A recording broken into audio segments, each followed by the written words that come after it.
Kamakailan meron akong nabuntutang kotse dyan sa may prensa. Nung una, inis na inis ako. Siyang bagal, nagmamadali ako. Hindi naman ako maka-overtake. Ang daming mga nasa salubong na sasakyan. Bubusinahan ko na sana ng matinding ano.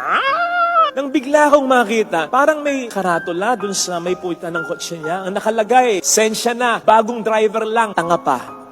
Kalagay. Totoo, yun ang nakalagay. Hindi na ako bumusina. Nag-adjust na ako kasi naintindihan ko na yung dahilan niya. I just wonder kung bawat isa sa atin, lalong-lalo na yung mga may pinagdaraanan, pwede bang o pwede kayang maglagay ng karatula sa katawan na nagsasabing, broken-hearted ako, niloko ako, tinraidor ako ng kaibigan ko, bankrupt ako, gipit na gipit ako, may malubhang sakit ako, problema ko ang anak ko, litong-lito na ako, pagod na ako. Siguro, even for quite some time, magbabago ang pakikitungo natin sa mga taong yan. Bibigyan ng pasensya, ng pahinga. And so, brothers and sisters, let us always be nice and kind to one another. Sapagkat hindi mo alam ang pinagdaraanan ng tao sa buhay. Hindi man tayo makabawas, huwag na tayo makadagdag pa.